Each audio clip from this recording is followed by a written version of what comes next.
station, radyo natin. Sa Pilipinas, iisa lang ang radyo. Dito'y Pilipinas, may isa lang tiradyo. Sa Pilipinas, usa lang bay ang radyo. DZRH Nationwide at Radyo Natin Network ng Manila Broadcasting Company. Sa Pilipinas, iisa lang ang radyo. Serving the Philippines, Radyo Natin Nationwide. Ang programa na maghatag og kasayuran ug katinawan, mga impormasyon para sa tibuok probinsya sa biliran. Impormasyong Biliran, kauban ni Kuya Mark sa Radyo Natin FM. Hello, good morning, malipayon nga adlaw ug maayong buntag sa atong mga kaigsuonan sa tibuok nga probinsya sa biliran. Kumusta kamo? Hinaut-untang kitang tanan naa sa maayong kahimtang, no? Kumusta nga ato mga kaigsuonang biliranon, no? Kumusta ang inyong adlaw? So pag Sabado nga adlaw, syempre ang inyong kauban pag ingani nga oras, of course, ang inyong ubos nga sangkay sa kahanginan, no? Si Kuya Mark ang maghatag kaninyo og mga information nga sadang naton hibaw-an this morning. So, kumusta nga ato mga parag-uma, no? Labi na atong naa sa tayaw nga mga lugar, ang naa sa mga bukid, no? Kumusta ang ato mga pananumdidad? Of course, ang ato mga farmers, ang ato mga fisher folks, ang ato mga drivers nga always naka-tune in, no? Og nag-alin susunod sa atong programa. Then live sa nga makita o mapaminawan pinaagi sa atong Facebook Live para sa naay internet din ha, i-type lang ang 103.9 Radyo Natin Nabal. So makita ninyo live, no, ang atong mga program na pwede gihapon ninyo ma-review ang atong program Impormasyong Biliran ni Kuya Mark. No, so para sa inyong concern, suggestion, reaction, comments, ayaw mo hiulang kay kini nga programa gihimog gyud ni aron na atay avenue, naamoy avenue kung naamoy concern pwede nato i-bridge ngadto sa atong mga tagsa-tagsa nga mga concerned agencies.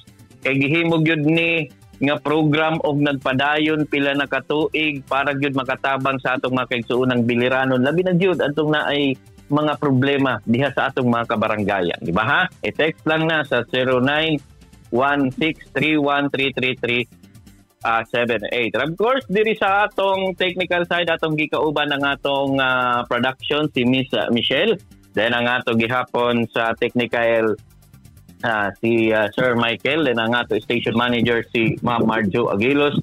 Of course, kinigihapon ang inyong ubos nga sangkay sa kahanginan, si Kuya Mark. This morning we have a guest, no, from Philippine Army. So dako gyud ni nga bagay nga mahibaw gihapon ta kung unsa ang mga lihok sa atong kasundaluhan, partikular na dinhi sa Region 8. So before that, no, pasalamatan nanay nato ang atong mga kasugbong kini nga program course sa pangunguna sa atong Governor, si Governor Gerald Roger Espina, ang atong congressman nga si Congressman Jerry Boy Espina, Mayor sa lungsod sa Nabal, no, si Mayor Gretchen Espina, and of course ang ato engineer sa konseho matinabangon nga naa na gyud ang yang kasing-kasing pagtabang sa atong mga kaigsuonang Nabalenyo.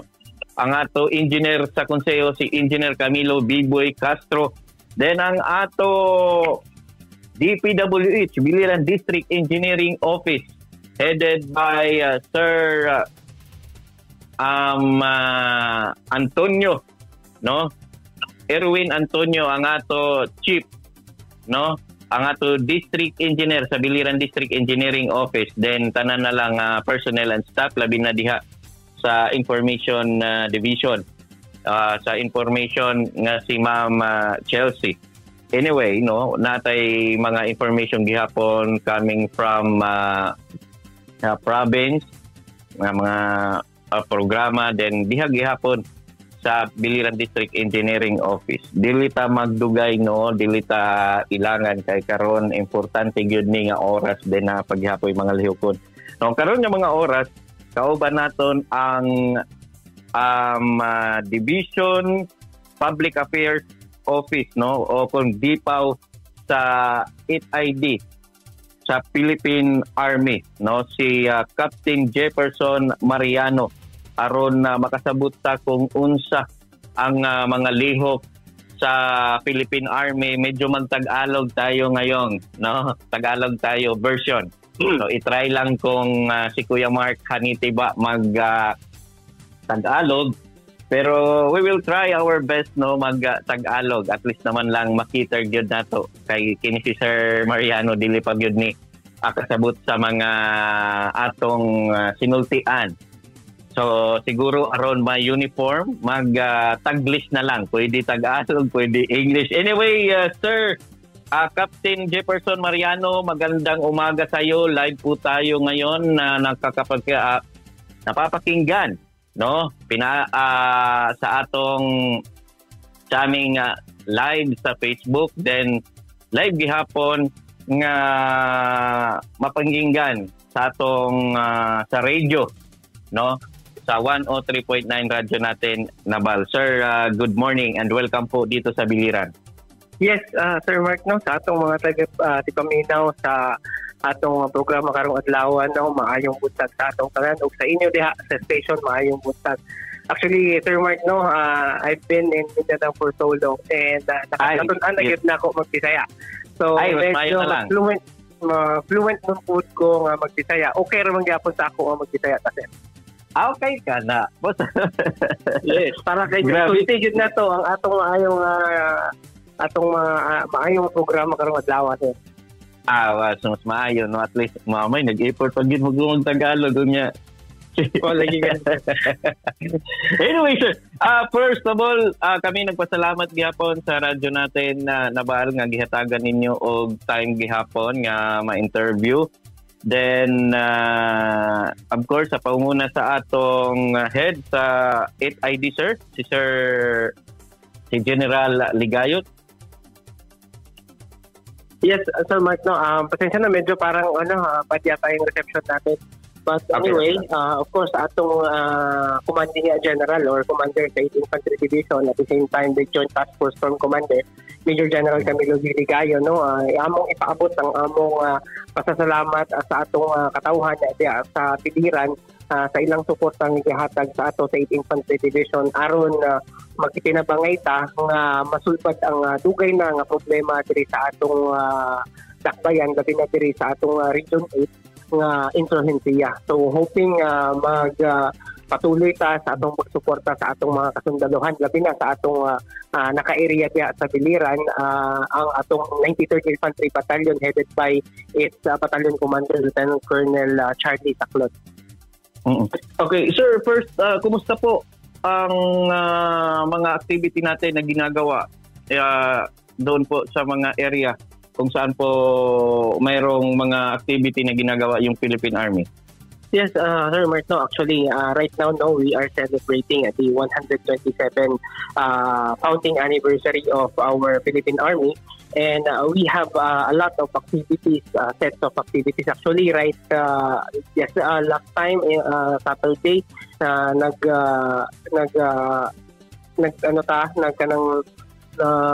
sponsor ta kanang bloodletting aron makahatag og mga dugo sa mga nangahinanglan labi na diri sa Region 8 in coordination yan sa atong mga line agencies like atong National Red Cross, itong Red Cross na atong partner sa pagkuha sa mga dugo or pag-facilitate sa mga katawhan nga nangahinanglan og dugo.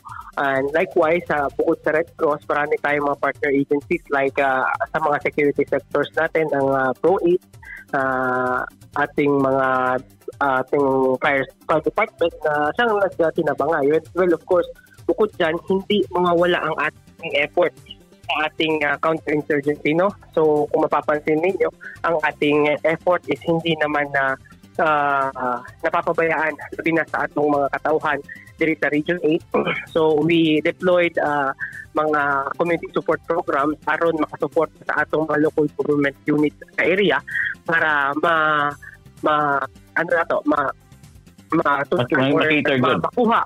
makuha na to may mga problems dito sa mga areas na to, like sa mga barangay, sa mga areas na yan. Nagde-deploy tayo ng mga community support Mhm.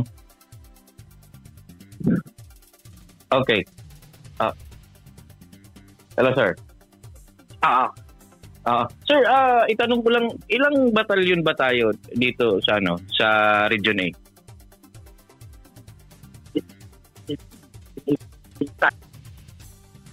Batalyon na kasama natin. Kasama na yung mga operational control na batalyon natin.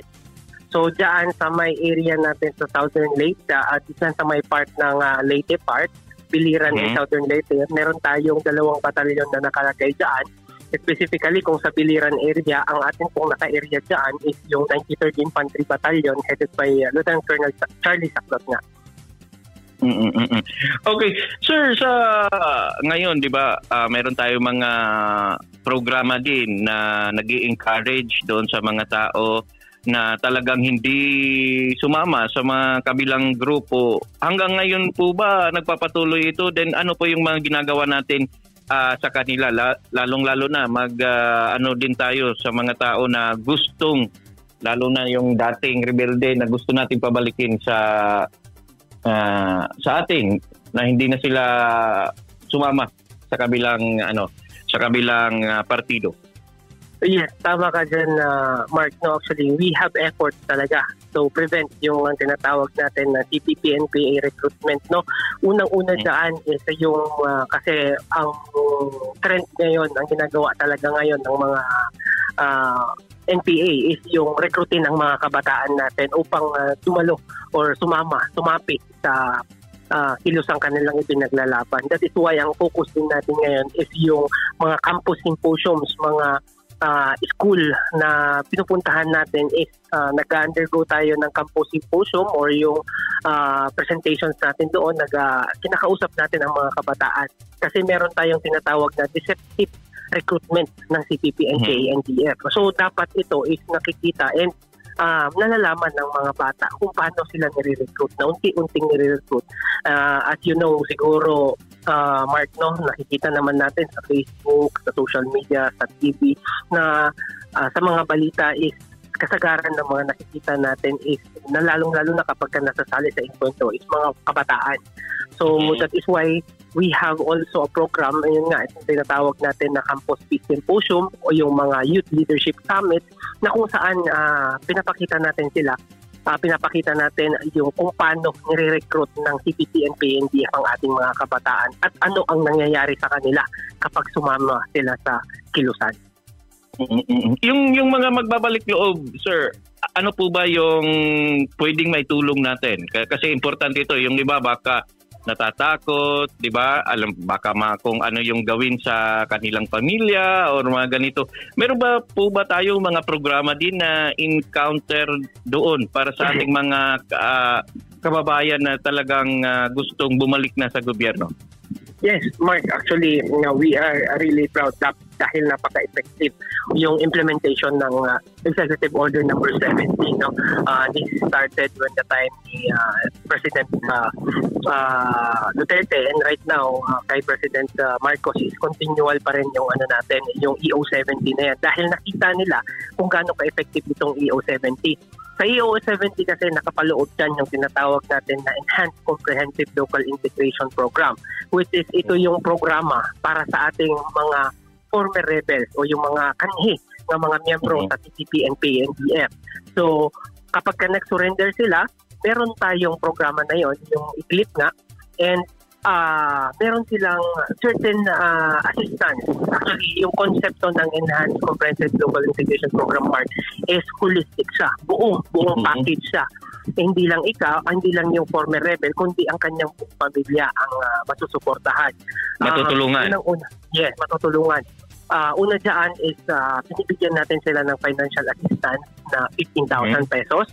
And at the same time, meron tayong livelihood assistance na binibigay sa kanila na 50,000 pesos. Wow. And kapag magbababa sila ng firearm na hawak nila, meron din binibigay na corresponding funds or firearm remuneration ang tawag natin doon, Mark, para mabayaran yung firearms. And of course, yung may babayad sa kanila na pera is pwede nilang magamit na pag-start sa kanilang pagbabago and pagbalik sa ating mainstream society. Bukod pa dyan, Mark, as I recall when I was CM officer doon sa Mindanao, meron din tayong ina-assist sa kanila na livelihood. Bukod sa livelihood is meron tayong housing assistance na binibigay sa kanila. That will be pabahay? Yes, pabahay. More or less nasa 500,000 pesos ang worth ng isang bahay na yan. And marami pang iba actually, Mark, na mga assistance na binibigay natin. And sabi ko nga kanina, is holistic yung pag-support at saka pagtulong natin sa kanila once they decided to return to the folds of the law. So yun yung gagawin natin sa kanila. And of course, hindi natin yan magagawa kung wala ring suporta. Of course, nandyan ang ating TESDA, which is nagbibigay ng skills sa kanila.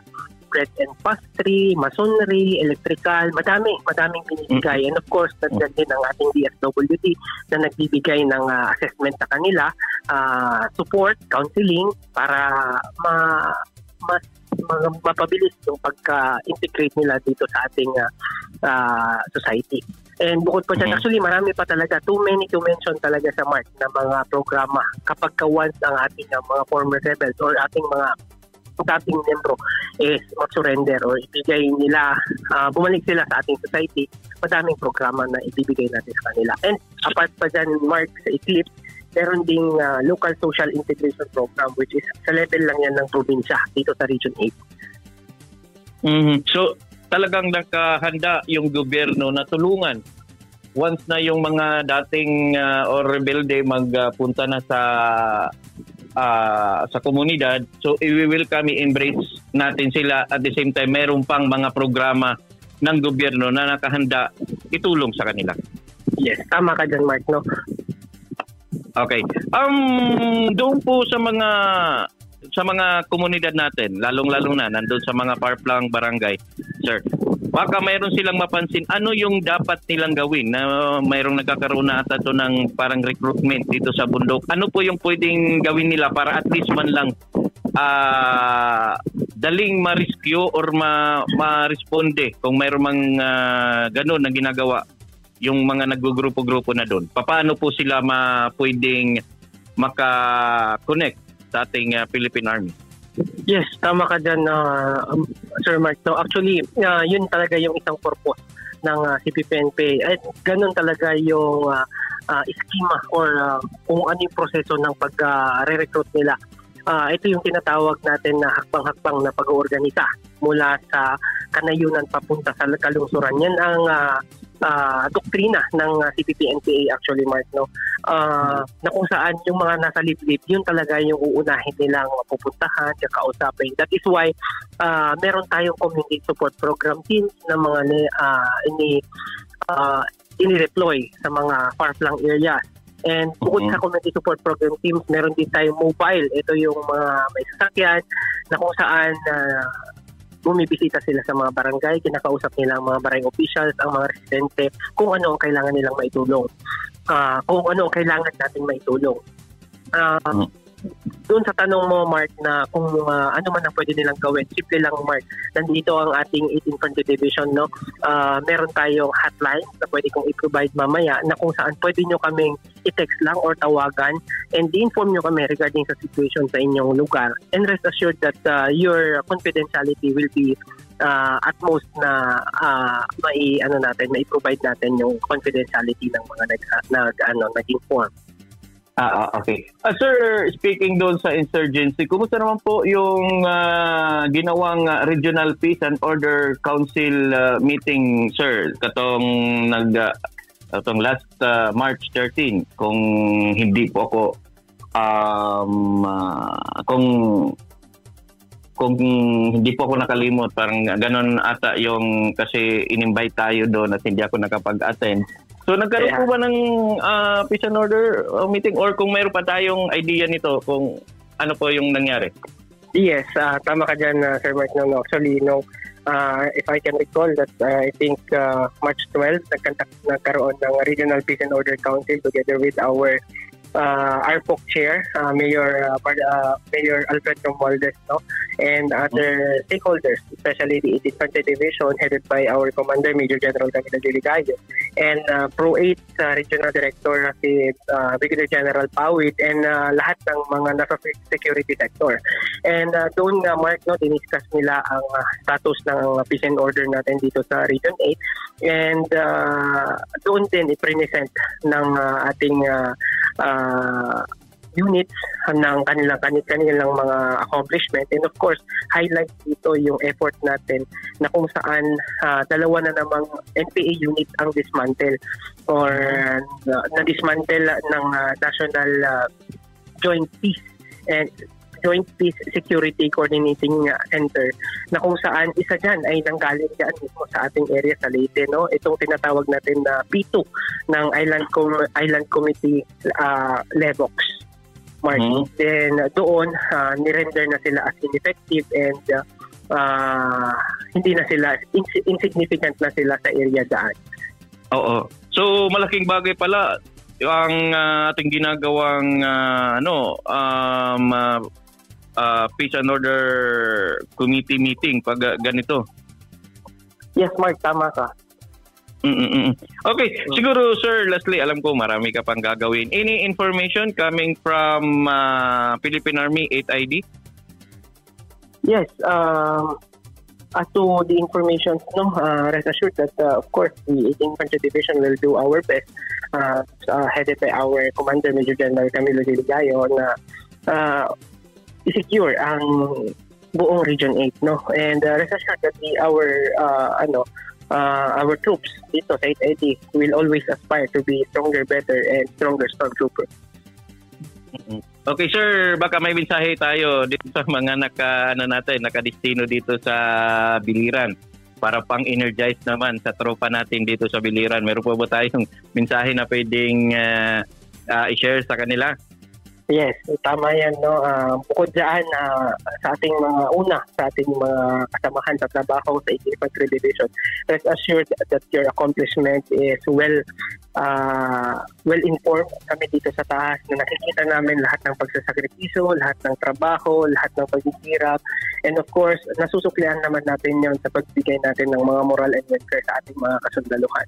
Rest assured na na-appreciate lahat ng headquarters ang ating mga efforts sa kanilang mga units like mga batalyon, companies, and platoon, even the squad. Nare-recognize namin lahat yan, and nakikita namin lahat ng mga efforts.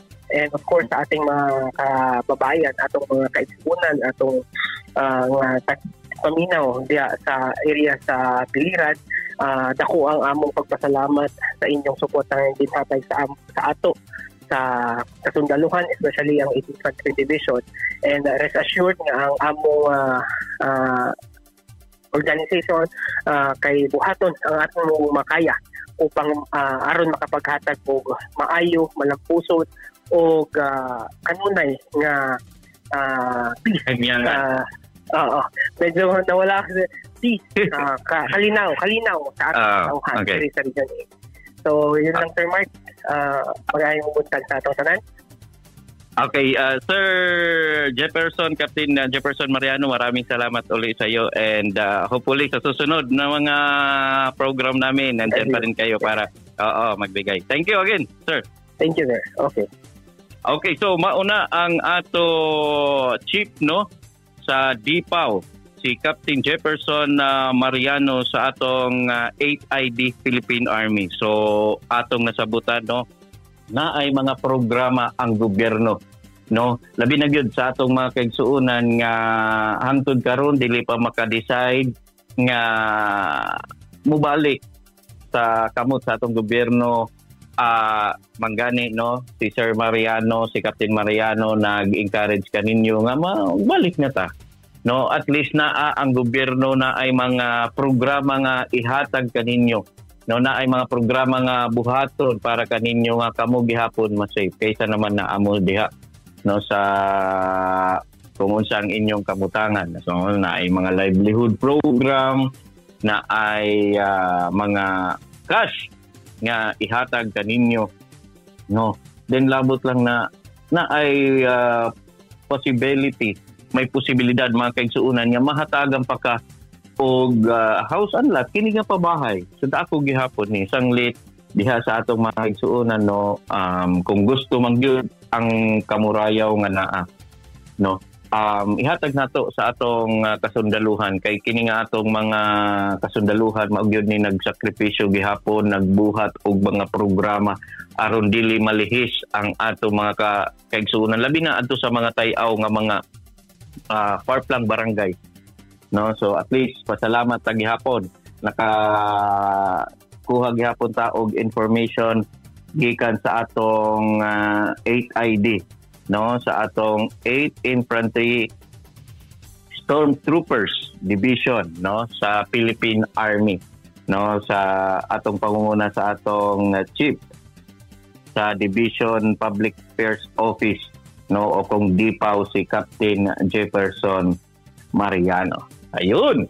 No, ang ato oras mga kaigsuunan alas 11:32 na no, padayon kong pinaminaw ayun sa atong programa Impormasyong Biliran. Of course inyo lang gihapon kauban si Kuya Mark hangtod alas 12 ta karon. Unsa pa nga mga information nimo Kuya Mark? Nakalimutan na nag-text diri. Kuya Mark, kanus ba daw ang recruitment sa Philippine Army? Na nakalimot sus maayon. Sige, next time na lang no, pag program nato. Akon ta mo sultihan kung nabay recruitment or kung kung san od kanus no, magkana utro og recruitment no. Ang diyan ita sa information coming from Biliran District Engineering Office no, kung diin katong nag-agi nga adlaw nagkaada og coordination meeting together with the contractors no, maayo ni nga na ay mga meeting ingani aron gihapon makasabot no, makaghatag og report ang ato mga contractor nga nakakuha gihapon og project under Biliran District Engineering Office no, kumusta ang ilang pag-implement sa project o kumusta ang gihapon na abay problema, unsa ba ang may bulig no, then usa gihapon ni pagkulang attention ngadto pod sa mga contractor naton nga hangtod karon dili pod maayo ang ilang katrabaho sa ilang nakuha nga project no diri sa ato probinsya. Then labot lang na no, nagkana gihapon og completion no sa San Pablo Road sa usa ka widening project diri sa lungsod sa Nabal no, kung diin kini siya nga na complete na gyud no nga project no diha sa San Pablo, kini nga widening project sa lungsod sa Nabal no, kung diin dako gyud ning tabang para dili magkana og traffic aron Biliran Nabal Road ni nga widening particular na diha sa Barangay San Pablo dinhi sa Nabal, kung diin kini siya nga project is implemented no katong 2013 nga pundo nga nagkantidad ni or allocation fund og 20 million pesos. Wow, congratulations. At least no naagihapon natapos na nga mga project. Then labot lang na usa gihapon nga gipasabot sa atong OIC District Engineer nga si Erwin Antonio nga naagihapoy pundo for 2024 implementation para sa Biliran District Engineering Office para mag-continue sa road widening project from San Pablo to Karay-Karay in Nabal, kung diin na ani allocation fund karon nga tuig og 50 million pesos. So maayo ni mga kaigsuunan no nga ma-wide na gyud ang ato mga agianan, at least man lang no kung maayo ang ato kalsada no, mas more gihapon ni siya nga makaaghat ngadto sa atong mga investor nga mag-invest dinhi kay ngano dili sila magproblema pag-transport sa ilang nga mga produkto kay ngano man lagpad ug maayo ang ato kalsada. Kay usag yun na ang gi-question no sa atong mga investor minsan. Kumusta dito gini nga lugar? No, maayo ba ang pag-transport sa atong mga produkto? Pag sir, kay lisod, ay na lang ta dito pag-invest. Pero kung kumusta ka na? Ay sir, why problema? Kung unsa trailer, kung unsa kadako ang ato sakyanan makasulod dito sa probinsya sa Biliran, nga naman, why problema ang dalan nila? Lagpad ug maayo. O di ba? So ang investor dili maghialang. So mag-invest siya, then additional gagawin ni para sa atong probinsya. So magkakanaa og domino effect pinaagi sa atong pinaagi sa atong ekonomiya, economic industry. So magkakaada ni domino effect, syempre magkakanaa og maayo nga ekonomiya, then makakabenepisyo ang ato mga kaigsuunang Biliranon. Kay nga naman kung naay mo tindog na og mga dagko nga mga mosulod nga mga investor, no, maghimo og mga dagko nga mga building, syempre mangita na og mga tao. So ang makabenepisyo ani ang ato makatawhang Biliranon, maghimo og mall, no? So usa gihapon ni nga makatabang gihapon sa atong mga kaigsuunang Biliranon kung katong way trabaho pwede makasulod ngadto sa mall. So dako gyud ni nga bagay, no, nga siyahang gyud ayoon ang ato mga kalsada kay ngano man ang pag-transport sa mga produkto mao gyud ang kung baga ako nga negosyante, no, ako nga investor, ang ako gud unahon dili ba taas ang ako tawag gastos para pag-transport kay diha pa lang sa transport mga kaigsuunan kini nga mga negosyante mga wise gihapon ni ang transportation pa lang ikwenta na nagihapon niya diha sa iyang ibaligya. So pagkita niya ay less gamay ra ang ato magastos pag-transport kay nga naman way problema ang agianan. Okay, sige. Shoot, sige, mag-invest ta dito, di ba? So usag gihapon ni siya nga makapaaghat ngan mas maayo ning pagkakaroon gitutukang gyud sa atong administrasyon katong previous administrasyon kini nga mga road project, road widening, asphalt overlay kay kini dinhi pa lang kung baga ma-widening na gyud ang ato circumferential road sus kapag kadaghan gyud mga investor na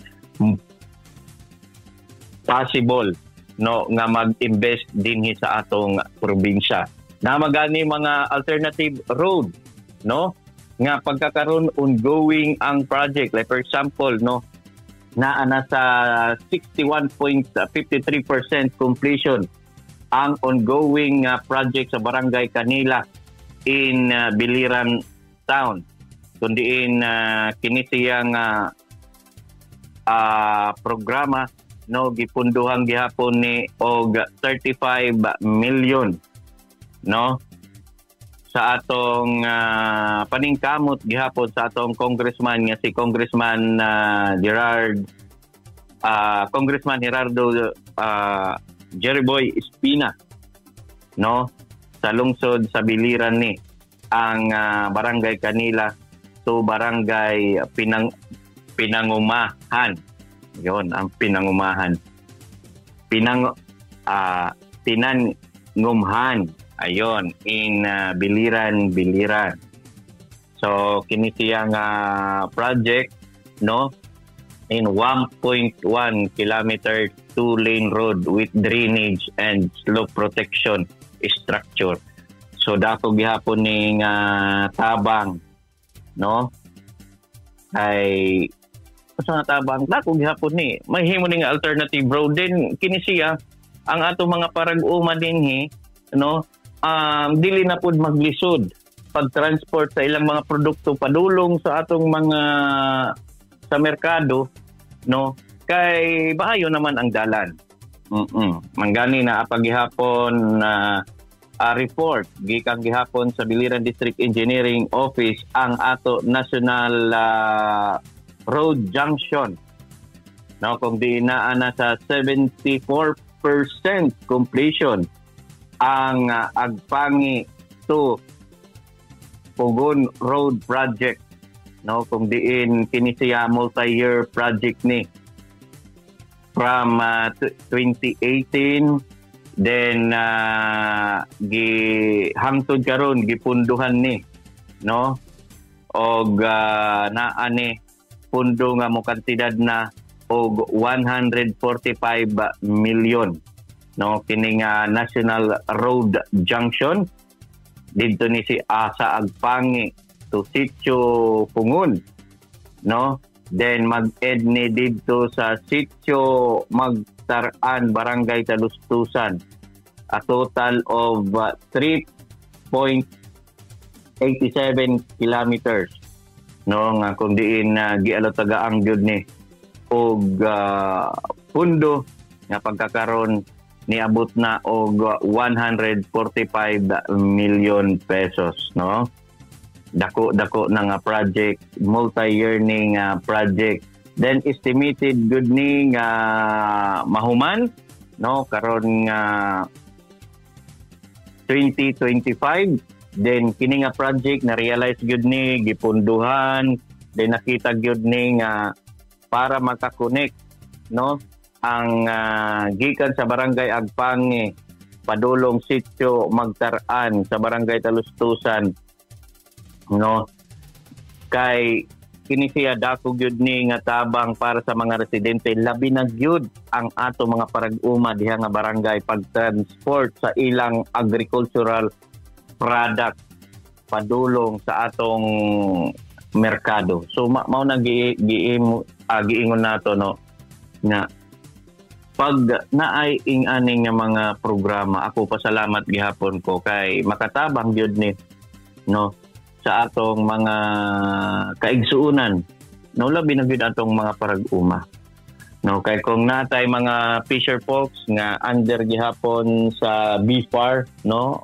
naagihapon yung mga programa from BFAR nga ipanghatag sa atong mga fisher folks, kini nga mga makina, na ay mga pambot, na ay mga pupot, mga fishing net, fishing gear, kung unsa man na diha.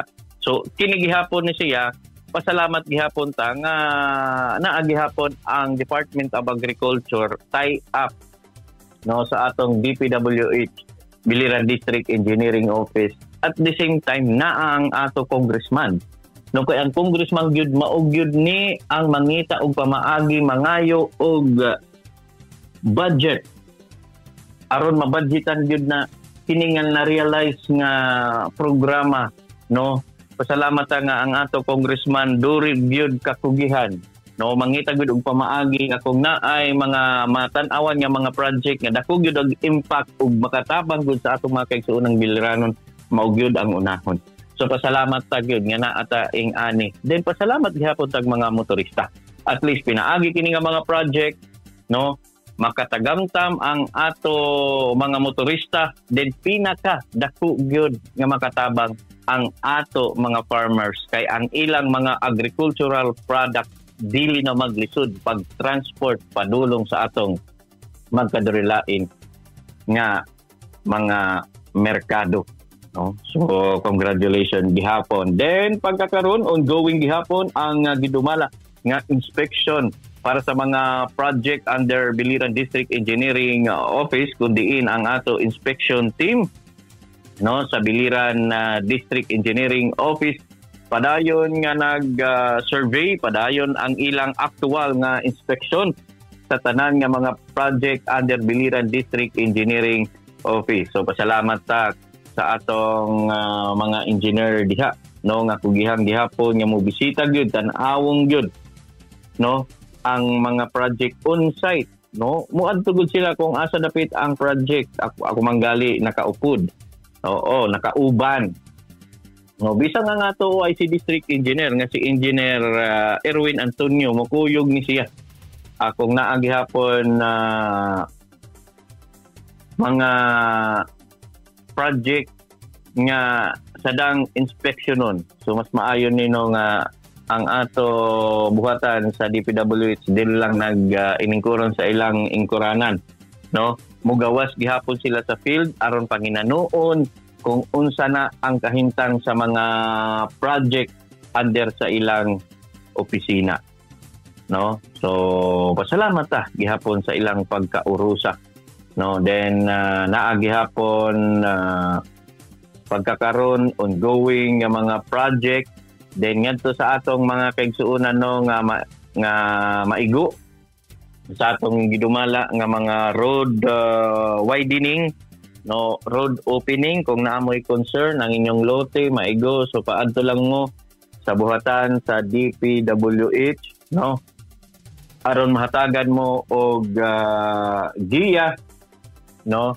kung unsa pod ang inyong buhaton para man lang makatabang ang gobyerno. Kung naay compensation nga pwede ikahatag, no, pakig-coordinate lang kita sa DPWH Biliran District Engineering Office, no. Ayaw mo kasuko nga ang inyong lote diha na igo sa gidumala nga road opening, ang inyong tuna nagibisan sa gidumala nga road widening, kay kini nga tanan para ni sa ato kaayuan, no. Kay malay nato pagkasunod nga panahon, no, ang probinsya sa Biliran mauna ang pinaka-richest province in entire province of the Philippines. Wow. Wala, libre lang ko no mangarap. Pero ingon pa man maggikan anay na step by step. So kinahanglan gyud ayo na nga to, ang importante gud nga to mga kalsada, no? Kaya ang kalsada importante gyud ni, kay kinsa bay mag-invest nimo kung dili ka makaagi didto ka nga lugar, di ba? Ikaw mismo dili ka mosugot nga magi-invest ka unya lisod ang transportation sa imong mga produkto, di ba? So kung maayo nga to pangalsada, maayo nga to programa, then maayo gihapon ang insurgency, maayo gihapon ang pamalakad pinaagi sa atong peace and order, sus kapag kanindot na lang. Wag din na gyud magduha-duha ang atong mga investor. Pagtawagin ni governor, ni congressman nga mag-invest mo diri sa among probinsya, dili na makaingon, dili lang sa ko kay naay problema, makaingon din na okay. Sumauna mga kaigsuunan, kinahanglan ang ato mga gobyerno, no, ang ato mga government agency maghiusa gihapon dinhi sa atong probinsya aron paspas ang economic activity, kay dako gyud ni nga domino effect para sa atong probinsya, di ba? So congratulations gihapon sa atong mga kugihan nga head, sa atong mga department head sa government agencies, no, kanining tanan. I would like to greet sa atong mga kababayan andihay.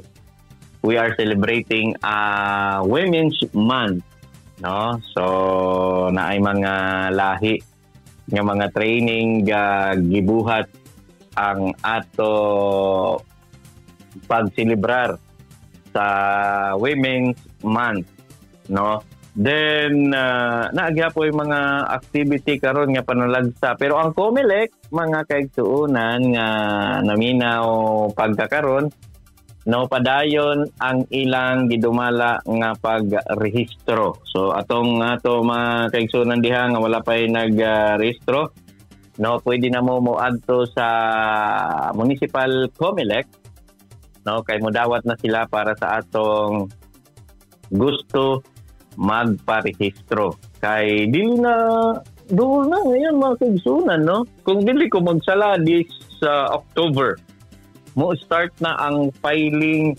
para sa gustong magkandidato pagka-konsihal sa lungsod, pagka-vice mayor sa lungsod, pagka-mayor, pagka-congressman, pagka-governor, pagka-senador, no?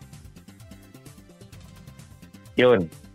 So 2025 ang election.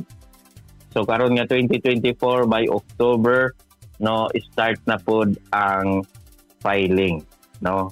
O Kuya Mark, kumusta ang ato mga senior citizen? Oy, mayong pagpaminaw sa atong mga senior citizen. So kung naamoy mao gani nga mag-text lang mo while mag-program ta, kay ayaw lang mo pag-call, pag-text lang, no, kay atong madali kyat mabasa. Mayong pagpaminaw sa atong mga senior citizen. Speaking sa atong mga senior citizen katong nag-aging adlaw, no, in partnership of Philippine Crop Insurance Corporation, nag-release si Governor Gerard Roger Espina og cheque, no, para sa insurance claim nga mo kantidad ni og 20,000 pesos para sa 8 ka beneficiary. 5 ni sa lungsod sa Nabal, usa sa Almeria, usa sa Biliran, then usa sa Culaba. So maayo ning no nga na ay Apuhang Biliranon program ni Governor Gerard Roger Espina paghatag gihapon og mga benepisyo sa atong mga kaigsuunang Navalenyo no nga syempre padayong gihapon ang mga programa nga sadang gihapon tawag ani makatabang no sa atong kaigsuunang Biliranon. Oo, katong gani nag-agi gihapon niya adlaw nagkanaa og turnover no sa barangay Villa Vicinta no sa Kaibiran then Biliran no naghatag didto og assistance kung diin pila ka rolyo nga PE pipe.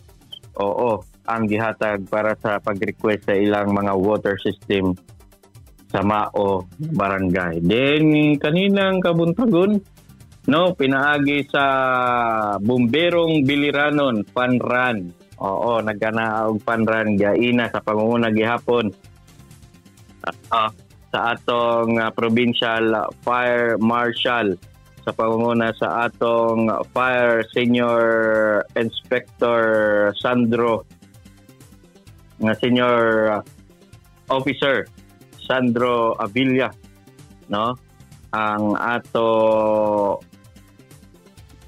provincial fire marshal director no nagkadumala og Bombero Biliranon Fun Run kundi nagmalinampusong gihapon ni sa panguna gihapon sa atong head no sa provincial fire marshal. Then ang ato mga kaigsuunang Biliranon kung diin nakipag-join gihapon no ang ato mga head sa agency then ang ato pila nga mga kapolitiko nga naadto gihapon ni tambong sa Mao nga aktibidad. Oy na ay post si ang ato dati congressman, ang ato dati governor, forever governor si Governor Rogelio Espina. No, salute siya sa atong mga barangay and municipal official who have a political will to implement a responsible dog ownership policy in their respective area. Some streets in our barangay are controlled by stray dogs, especially at night, and are treat the motorists every morning. So maayo gihapon ni pasalamat gihapon no bitaw kay kini nga mga aso, mga ayam gihapon no sometimes magtakos gihapon ni og disgrasya labi na kini nga mga aso nga naa sa gilid kalsada no nga sus daghan na gyud mako mga na-encounter no nga madisgrasya gud pinaagi sa atong mga aso, sa atong mga ero no nga kundiin o sa gihapon ni siya na nga makakost og vehicular accident labi na tong mga nagpakamotor la cost of death mahitungod lang nga makaligis og ero diha sa atong kalsada. So sanglit nga sa atong ang mga panag-iya sa mga ero no kung mahimo panghigtan nato then maging responsible kita sa atong mga hayop diha sa inyong sulod sa panimalay no. Then nga digihapon ta kang Congressman Jerry Boy Espina nga mga programa no padayon ang iyang panghatag og mga tamang sa atong mga kaigsuunang biliranon, kini nga wheelchair, kini nga walking canes, kini nga nebulizers. Then labot lang na nagyapoy mga programa si Congressman Jeriboy Espina nga hangtod karon, no, makatagamta mga to mga kaigsuunang biliranon. Labi na gyud kini nga tupad kay nangita gyud siya og pamagi nga mahatagan gyud og dako nga budget ang probinsya sa biliran. Then naa pa ang expand, no, nga naga-implement ang ato DSWD. Then labot lang na naagihapoy mga burial assistance, personal assistance para sa atong mga kaigsuunang biliranon nga nakapahimulos or nanginahanglan para sa tabang ni Congressman Jeriboy Espina. Then labot lang na naagihapoy mga construction material, no, nga i-donate sa atong mga eskwelahan, sa mga kabaranggayan, mga PE pipes gihapon nga gi-request kang Congressman Jeriboy Espina para sa ilang mga water system sa atong panagsa nga mga kabarangay. Uy, wa na dahi oras, no? Sus, kapagkadaghan na ato mga unta pa ihipahatag kaninyo, but unsa man nato mga kaigsuonan, no, nga naalamatay limit sa atong oras. Si Kuya Mark nagpasalamat daan kaninyo, no, nga naamo magsuporta sa atong programa. So pila na katuig kini nga atong programa, no, mao nga kumbaga kuan gud sa ako nga buot nga every Saturday dili ko makapag-program kaninyo kay murag kapamilya na gyud nako kamong tanan diha nga nakapaminaw. So sa inyong letter ako pasalamat ing gihapon ko nga naa mo nag-text, no, murag pasalamat na gihapon ko nga naa gihapon no ang inyong presensya. Sanglit para sa inyong mga concern, suggestion, reaction, comment. So bisag unsa ka diha Kuya Mark kay di man kakabalo, bisag unsa negative, positive, tanan dawaton ni Kuya Mark, no, pag-text lang mo sa sir 916-313-3378, no. So every Saturday ang ato nga program, wala na gyud say oras, no, 2 minutes na lang mahurot na. Next time na lang, no.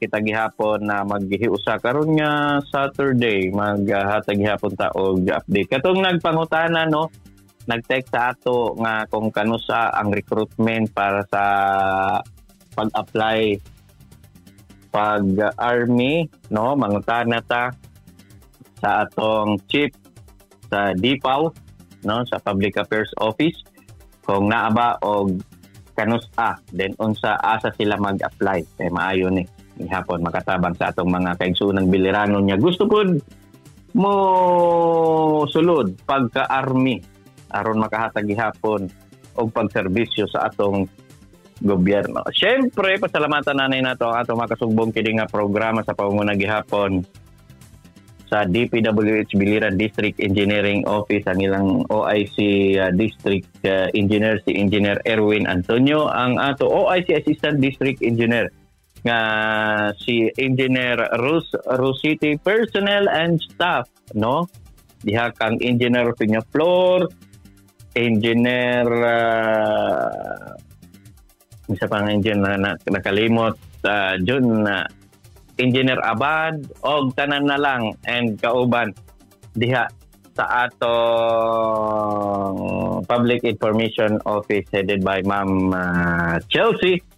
Then of course atong congressman nga si Congressman Jeriboy Espina, si Governor Gerard Roger Espina nga to Mayor sa lungsod sa Nabal, no, si Mayor Gretchen Espina, ang ato engineer sa konseho nga matinabangon nga aktibo gyud, no, si Engineer Camilo Biboy Castro. Ang tanon na nga Castro family sa technical side, gikaw ba nato si Miss Michelle, si Sir Michael, ang ato station manager si Ma'am Marjo Aguilos, kinaman si Kuya Mark may nag-ingong bisag unsa ang ato buhaton, Diyos ang unahon. Happy weekend, maayo nga paniud to kaninyong tanan, ngan may God bless us all. Bye-bye. Ang programa na maghatag og kasayuran ug katin-awan, mga impormasyon